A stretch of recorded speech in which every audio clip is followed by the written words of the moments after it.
Hi class, so this week we're covering chapter 9, measurement. So our objectives this week is to describe the concept of measurement. We're going to list the pros and cons of different measurement options. You're going to know how to construct your own questions to use as measures in social work research. You will also know where to search for existing measurement instruments. We are going to discuss issues of measurement reliability and validity and their relationship, and also explain the 4 levels of measurement. So basically, measurement is the process of assigning numbers or other symbols to characteristics or attributes of a concept according to specified rules. For example, you have different tools that you can use for measurement, right? You can use a ruler, a thermometer for checking temperature, a stopwatch for time, weight scale, different things like that. In terms of research, there's different types of scales that you can use. You can use the Beck depression scale if you're trying to measure depression. You can use the family environment scale if you're looking at measuring anything to do with family environment. Self-esteem scale for doing research on self-esteem. Conflict tactics scale in terms of looking at violence. And these are things that can be self-reported, or you can also have some other type of report. You can also use direct observation as a form of measurement, and you can also look at analysis of interview or other records. When thinking about measurements, you also need to think about your variables, because those are the things that you're trying to measure. So with a variable, it is simply something with no fixed numerical value. So its value can change or it can vary. So for example, if we study self-esteem, self-esteem can vary from high levels of self-esteem to low levels of self-esteem. So if you're measuring self-esteem, that would be a variable, right? It varies. Attitudes also can be a variable because they can vary from strongly disagree to strongly agree. So in terms of looking at your measurement choices, you may choose to ask questions. So collecting primary data, you can look to observe. So you can choose to observe, which would also be primary data, because you are observing the behavior or the reactions that you're trying to study. And finally, you can consult with existing records. So you can collect primary data or secondary data. Another thing to think about is what is measured. So looking at what you're measuring by maybe looking at frequency, how often is this happening, duration, how long is it lasting, and then magnitude, how much of the behavior is being done. So once we know what our variables are, then we need to define our variables. So in terms of defining your variables, we have nominal definition, which is basically the dictionary definition of something. So for example, with self-esteem, if you look in the dictionary to see what self-esteem means, it may say something like one's overall feelings about their personal worth and value. If you look up ethnic group as well, it may say it's an identification with a group of people that have common culture, traditions, and history. So your nominal definition is basically the dictionary definition of a word. Your operational definition is different. So in research, we use operational definition. So we have to clearly define what we mean by self-esteem. So if we were looking at studying self-esteem in college students, we have to operationally define those. So we may also use self-report, which they can decide that the participants get to choose whether they have lots of self-esteem, some self-esteem, or no self-esteem at all. We can then also use a scale. So we can do a total score, for example, from a 25-item questionnaire. So there may be a questionnaire for self-esteem, and let's say you had 25 questions. So what you would do is you would add up all 25 questions to get a total score for that scale. So for example, let's say each question was worth a point, then the total that a person could get would be 25 points total. However, it depends. Let's say the scale range, for example, from lot, some, not at all. And let's say if they selected lot, they had a 2. If they selected some, they got a 1. If they selected not at all, they get a 0.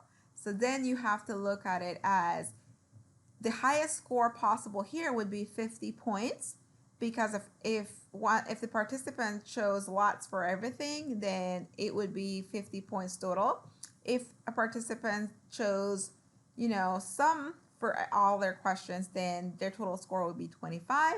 And if participants chose not at all for all their questions, then they would have a score of 0. It can also be a mixture of, they can select not at all for some for some of the questions, lots for some of the questions. So basically the total score would be 50, and scores would range from 0 to 50. Teacher ranking, so from highest to lowest, and then rate a report after your interview. So another way to rate these could be good, moderate, or poor. So these are just some different ways that you can rate self-esteem. How do you operationalize ethnic group? You can just list the different ethnic groups, right? And just have them put a check mark by their specific group.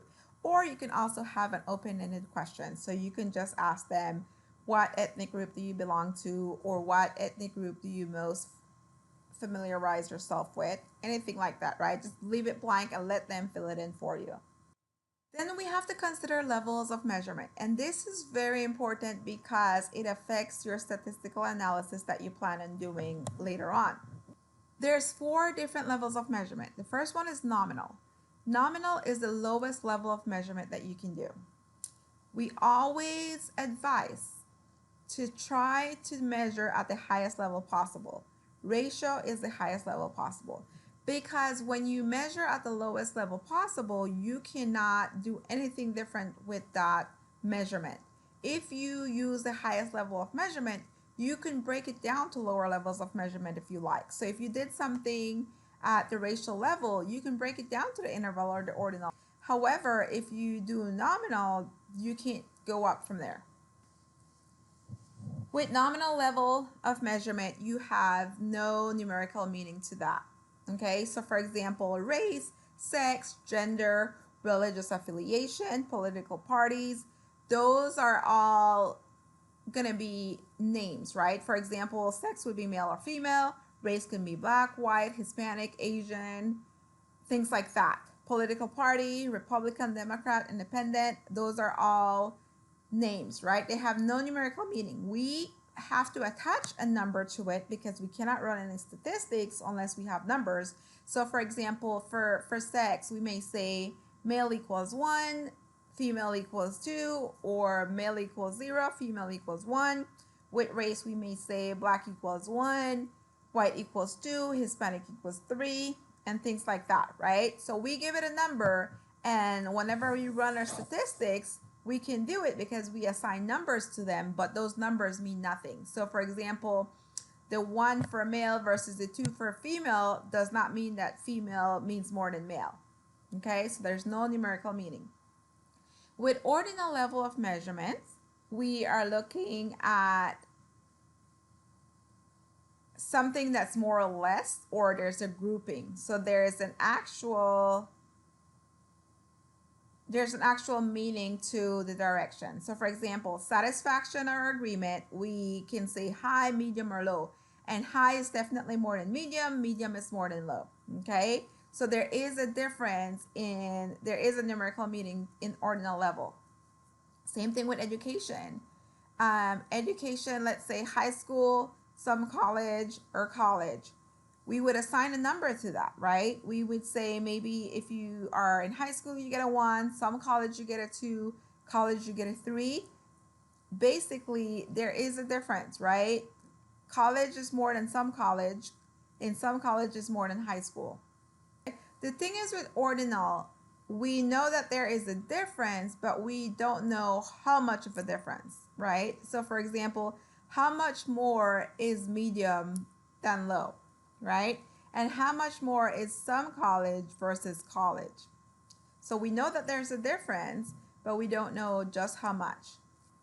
So interval measurement shares some of the same characteristics as ordinal measurement in that the categories does have an inherent order and they indicate whether each category is less or greater than the other categories. What makes them different though is that interval measure also have the feature of equal spacing between the categories. So with the interval level, it's similar to ordinal. The only difference is that there's an equal space between each category. So there's equal spacing between, with interval level measurement, there's equal spacing between each category. And looking at IQ scores, you cannot have zero IQ scores, right? So the difference between interval and ratio is that with interval, even though you may have a zero, it's not a true zero. On a ratio scale, each number represents a precise amount. Ratio scale also have a very true absolute zero where we can actually conceive the absence of that attribute. So we can't say with interval level that you have no IQ, but with ratio level, we can say you have no children. If you have a true zero, then you know it's a ratio level data, it's not interval. So other examples of ratio level measurement is age in years, years of military service, amount of debt that you may have, number of out-of-home placements, number of days absent. So ratio level is the highest level of measurement we can use. And you can definitely convert ratio level to a lower level of measurement. Like, for example, you can convert ratio level to maybe ordinal level, but you cannot convert the lower levels to the higher levels. So I always recommend that you start at the ratio level and then break it down rather than start at the nominal level. Here are some examples. Looking at these, let's decide which one's measured at the nominal, ordinal, or interval, or ratio. So Democrat or Republican? Nominal level. Grade point average, that's a ratio. If you're measuring exercise and you have none, a little, moderate, great deal, what does that sound like? Ordinal level. Your SAT scores, those should be ratio level.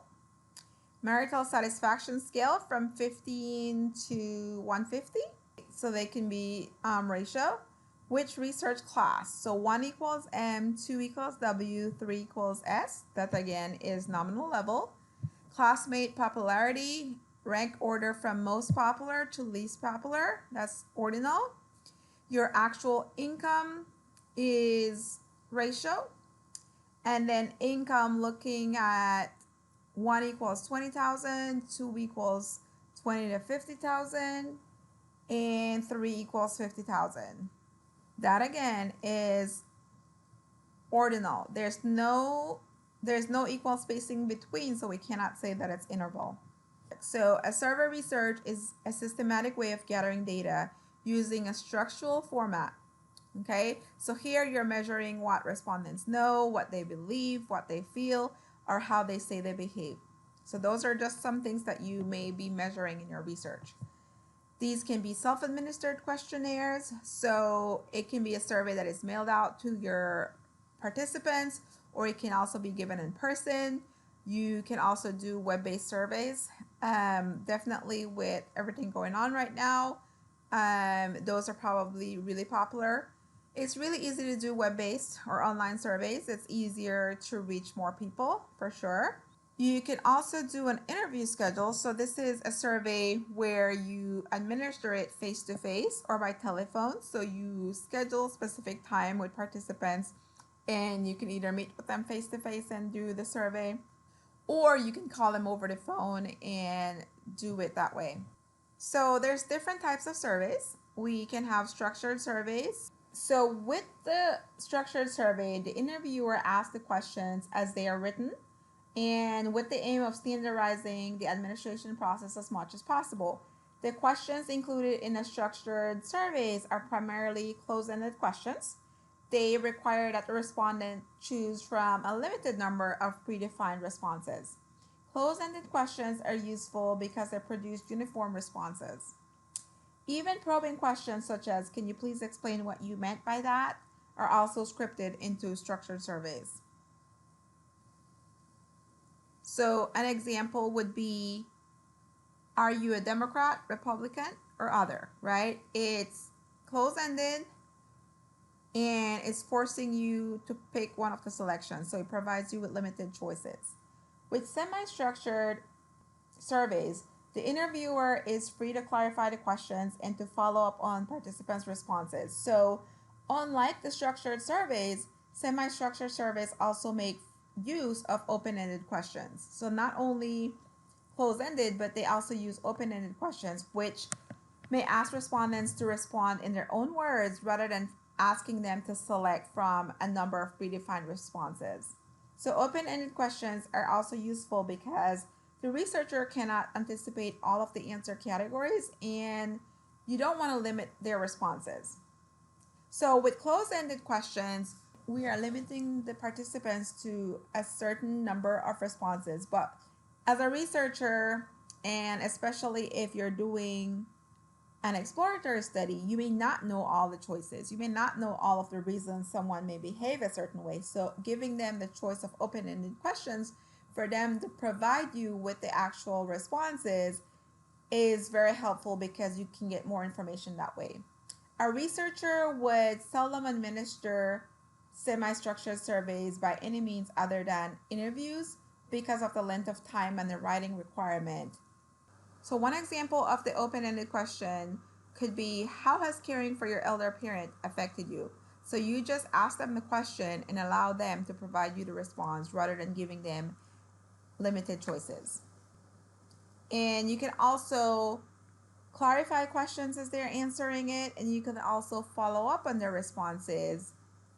So then we have unstructured. So with the unstructured, it is totally open-ended interview with no predetermined direction for questions.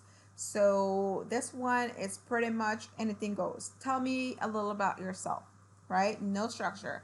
And based on what they respond to that question, the researcher can just take it from there and ask any questions that they may need and have any other follow-up questions.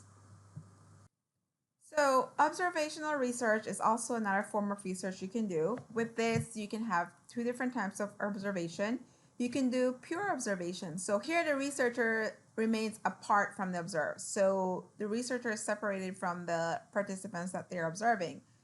With this type of observation, it avoids social desirability. And social desirability is basically the tendency to the tendency for participants to say things that are socially acceptable so that people, or to tell people things that they think they want to hear. So they're not really truthful or honest in their responses because they just say things that they think that the researcher wants to hear. So with pure observation, since the researcher is not a part of the observed, it avoid social desirability because here the participants do not know the researcher, they do not know that they're a part of the study. With participant observation, the observer then becomes an active participant in the research setting. So here, the participants would know that they're being studied, they would know that the researcher is present. And so with this one, it can cause reactivity. So where people tend to change their behavior because they know that they're being observed. So for example, if I came into the classroom and I told you guys, all right, so I'm working on this research project and I'm observing how much you guys participate in class. And, at the end of the semester, based on what I've observed throughout the semester, that will determine how many bonus points you get at the end of the semester. If I came into a classroom full of students and I told them that, don't you think people are going to participate because they know that I'm watching them and they know that it will affect their grade at the end of the semester, right? So that's what reactivity is. With observer inference, the observer interprets events from his or her own point of view. The next one is existing records. So with existing records, it can be anything paper or electronic documents. It can be databases or any other non-document artifacts of human behavior. So some examples of existing records could be the census data. It can be agency files, police records. It can be attendance records at school. Some advantages of using existing records is that it's inexpensive and it's fast, so you don't have to collect the data yourself. It's already available. So let's say you were doing a research study on crimes in Dallas Fort Worth. You may be able to use existing records, right? You may be able to use some police records and get your data that way. Or if you are doing a research study at your agency, something specific about maybe whether looking at whether a specific program was effective or not, you may be able to use your agency files. They may have files showing how many people they served and what services they offered them, or and also like looking at the difference from when they first started using the service until ending of the services. And so you can look at those things to see whether there was a difference or not. So sometimes you can use existing records. There's nothing wrong with using existing records. The disadvantage, though, is that you have no control over the types or accuracy of the data. So because you didn't collect the data yourself, you have no control on what you're getting. Different data sets may be difficult to compare or combine. Okay, so those are some of the disadvantages. For my thesis in my master's program, I did a thesis and I used secondary data. And because I didn't collect the data, we did find some limitations after doing the study. And those just had to be listed as limitations because it was out of my control. I had no control over how they worded the research questions. I had no control that they used ordinal level data rather than using racial level data, things like that. So again, it's existing records is available. You can use it. Just think about some of the limitations that you may run into by using it. But again, there's nothing wrong with using it. So comparing quantitative with qualitative research. With quantitative, we use consistent standardized instruments. This is good to use with large samples. We can usually generalize our results, and with quantitative, we have limited number of predefined variables.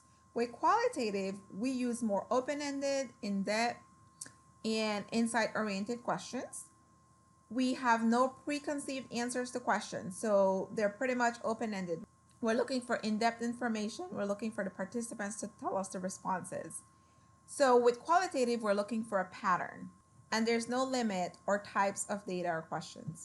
So for many concepts that you guys may even be interested in measuring, a measurement has already been developed. So these are what we call standardized measurements or standardized instruments.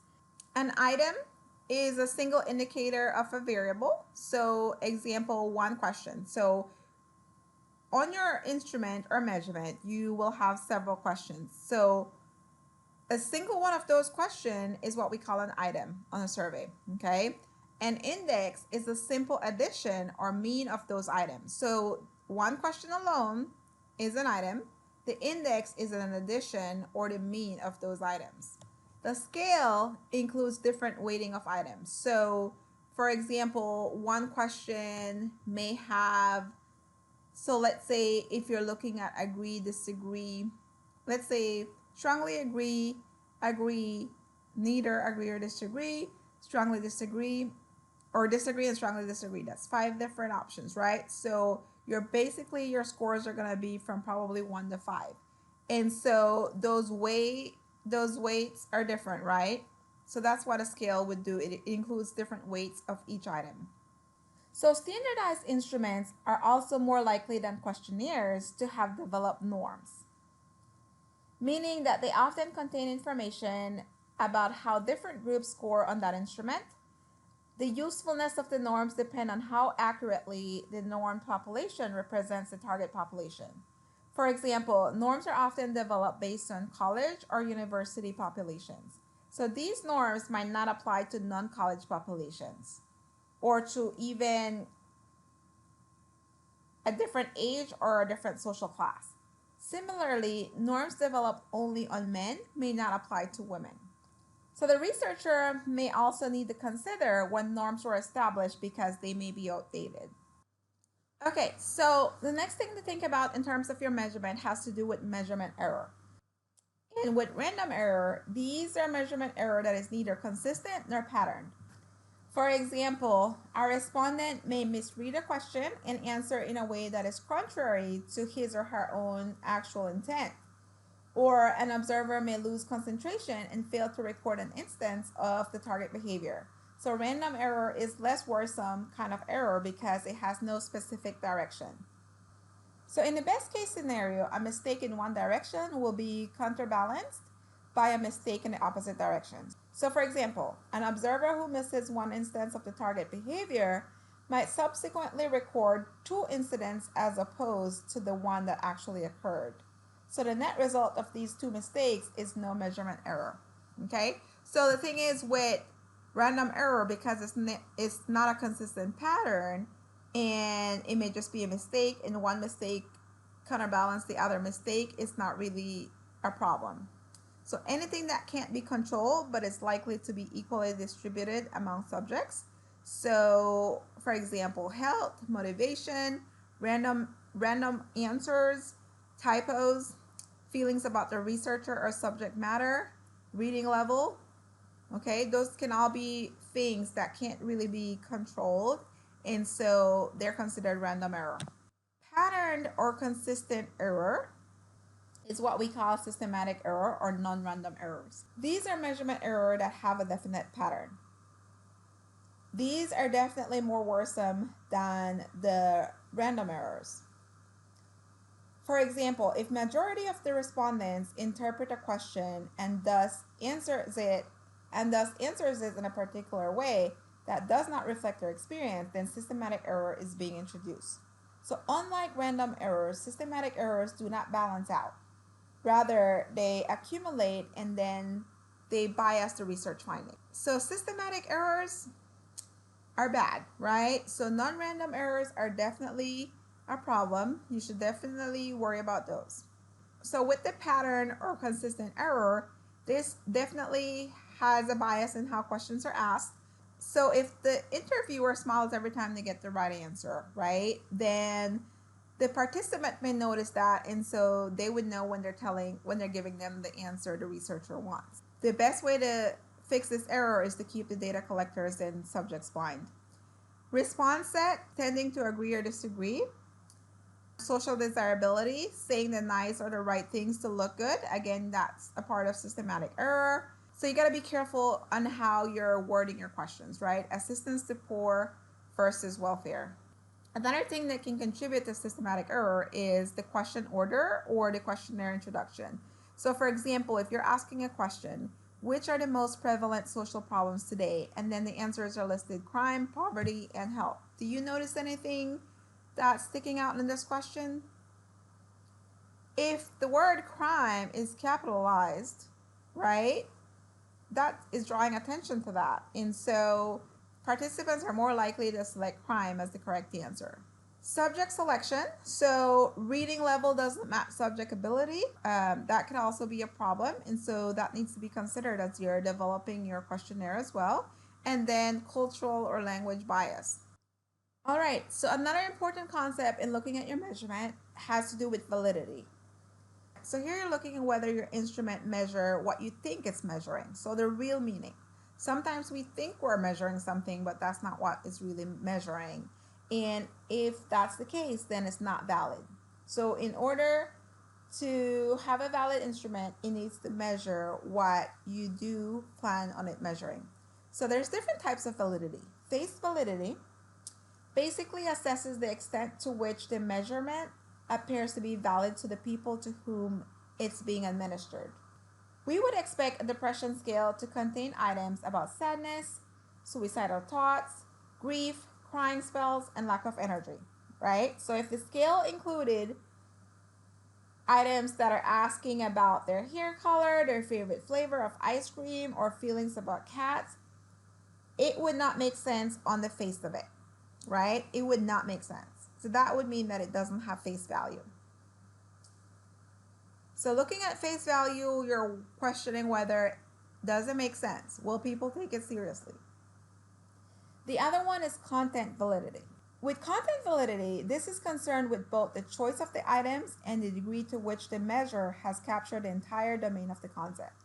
So with content validity, this is concerned with why the researcher selected those items. So the content of items are usually based on theory, reports of practice, maybe experience, and even experts' judgment. So there's usually a reason why you select certain items for your survey. And not only that, but your instrument should address the full range of a concept. So if you're studying a specific concept, you should make sure you're trying to include everything about that concept. So looking at how you select those items and do they represent the full range of that concept. A test of parenting knowledge, for instance, that may include questions related to the children's requirements for sleep, nutrition, and stimulation, but does not address age-appropriate toileting and expectations of social skills, would not be considered content valid. So with criterion validity, this assesses a measuring instrument in relation to its ability to predict some external criterion. So you're looking to see if you get the same results as something known to measure that same concept. And with criterion validity, you have two different kinds. You have concurrent validity, which refers to the ability of a test to predict an external criterion as it concurrently exists. So testing against another valid measure. And then you have predicted validity, which refers to the ability of the instrument to predict future state on some external criterion. So basically the ability to predict future events, such as suicidal skill predicts the attempts.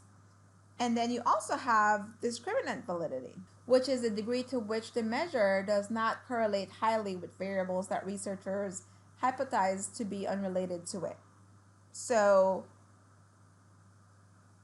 ability to discriminate known groups. For example, ability to discriminate abusers from non-abusers, depressed from non-depressed. With construct validity, this is based on the way that a measure is related to other variables within a system of theoretical relationships. So correlation with expected concepts and propositions, not with others outside of the theory. For example, you would expect an individual's level of self-esteem to be related to depression, but not to IQ or hair color.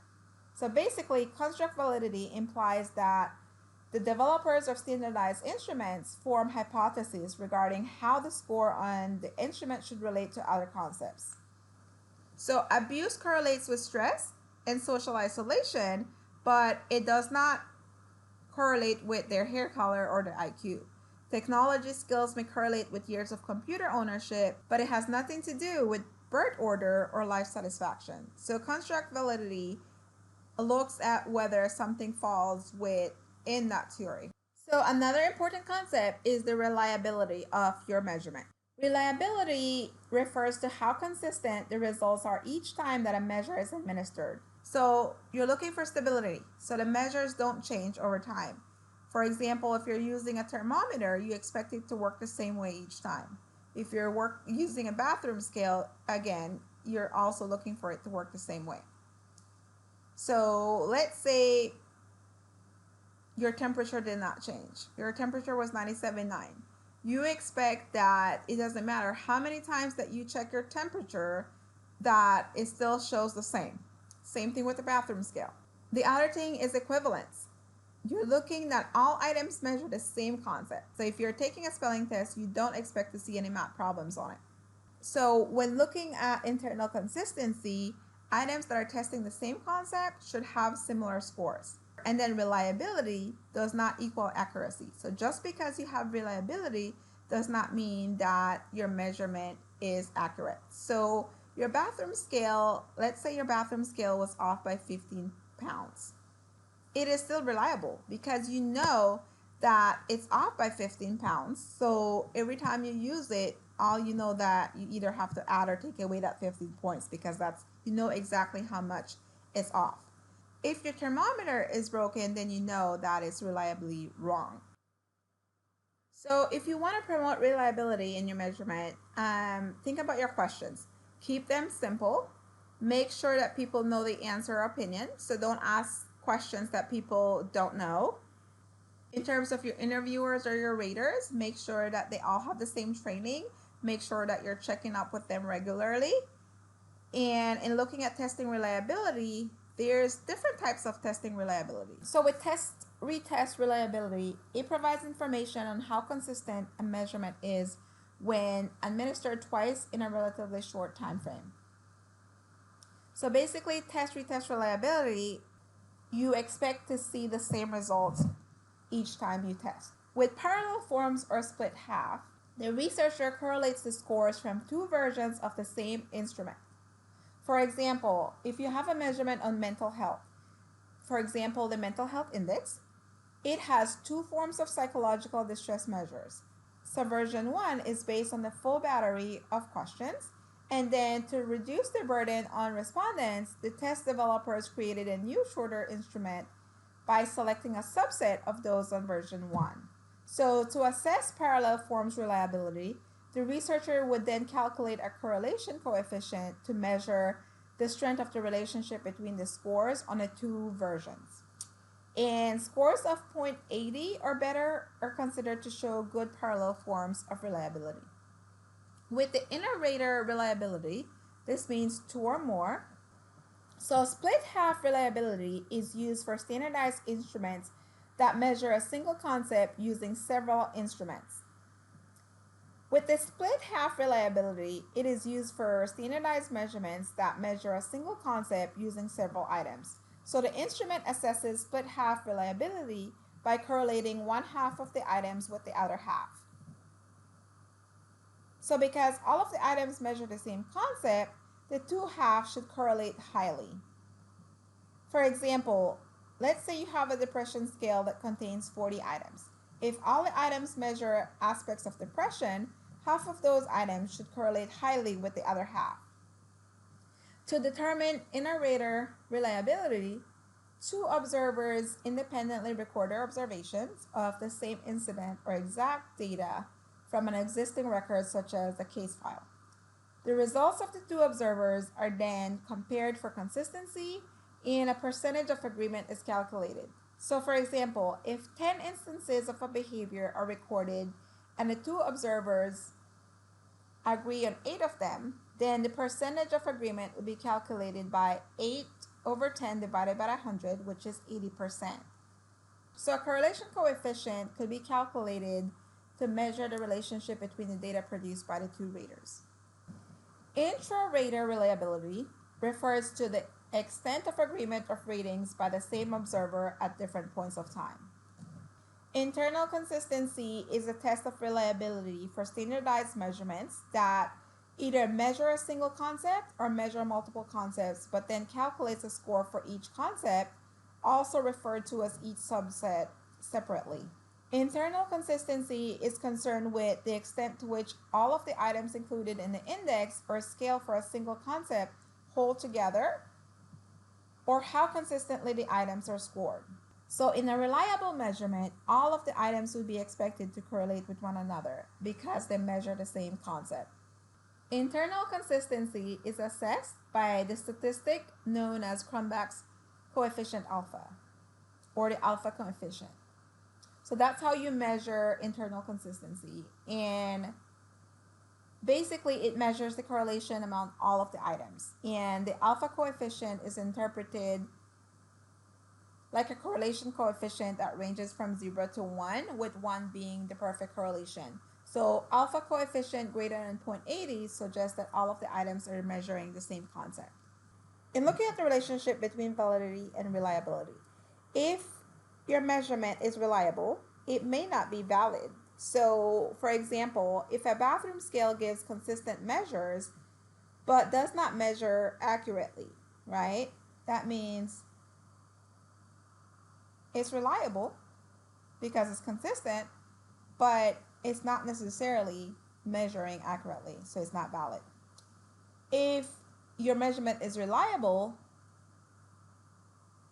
it may be valid. So the example here is if a bathroom scale gives consistent measures, it also measures accurately, then it's reliable and it may be valid as well. If your measurement is not reliable, then it's never valid.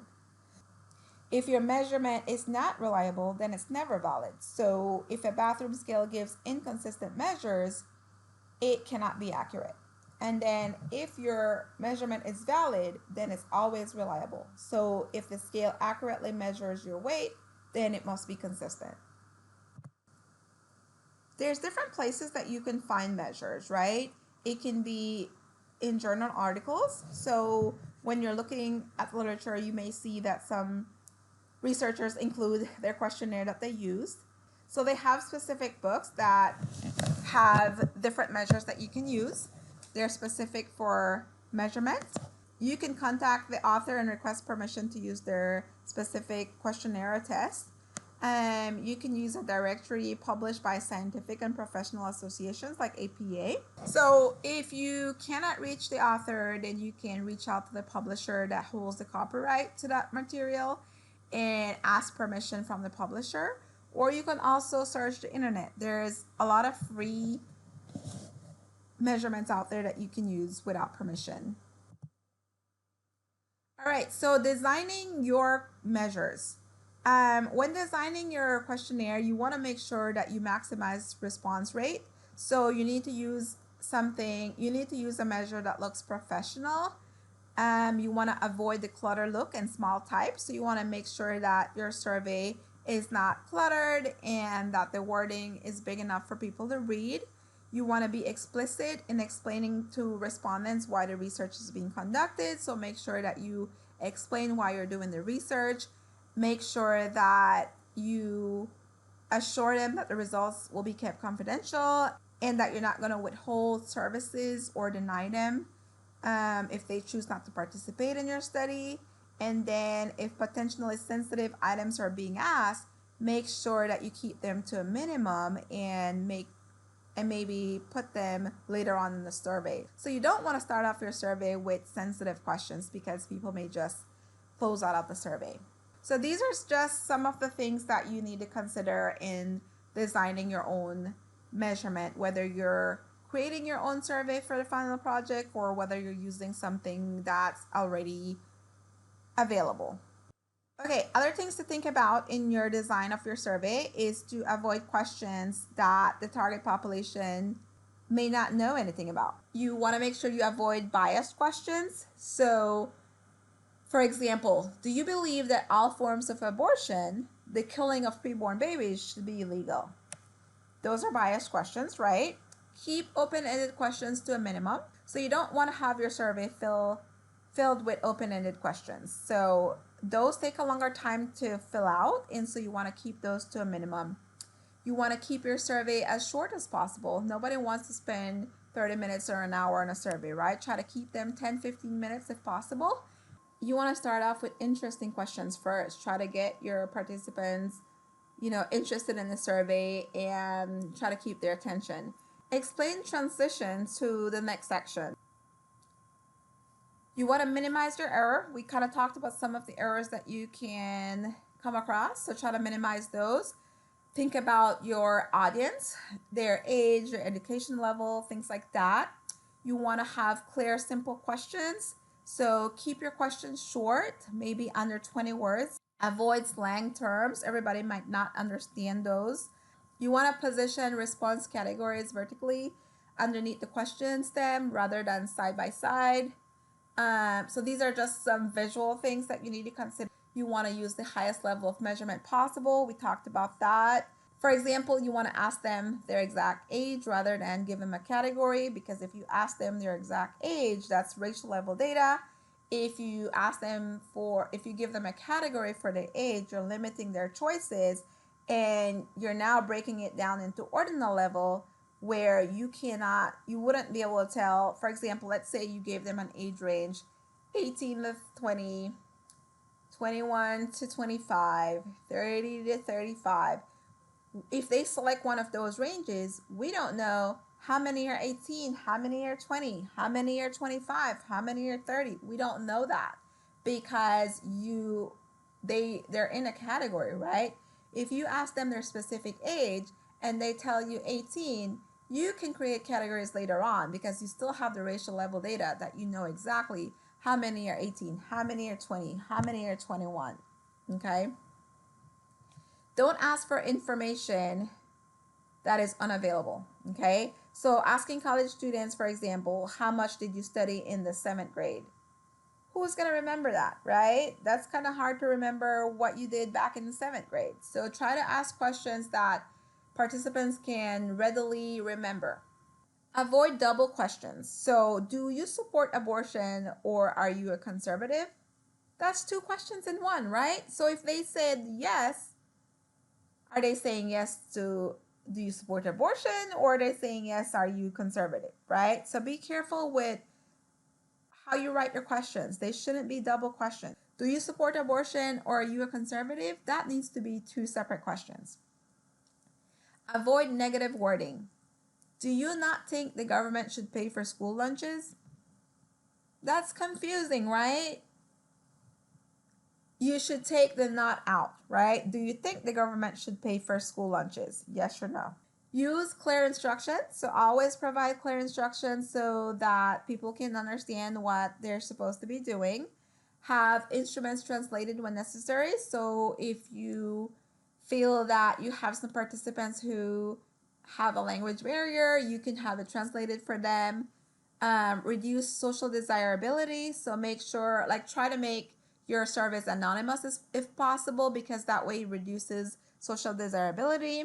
Also remind participants that there are no right or wrong answers. So the definition of measures is political. So defining marriage, for example, who's included and who is not? How is it measured? So think about marriage. How do you define that? Measures may not be generalized to all groups. So you can't just assume that you can use your measurement with any group, right? Some measures may be very specific. So a lot of times the measures are mostly tested on white, middle class college students. And so that means that it would be difficult to generalize that to a completely different population. For example, African American or Hispanic or Asians, or populations that are in the lower class or upper class, right? Because it's a different group of people. Some medicines are tested only on men, but their dosage may be different for women.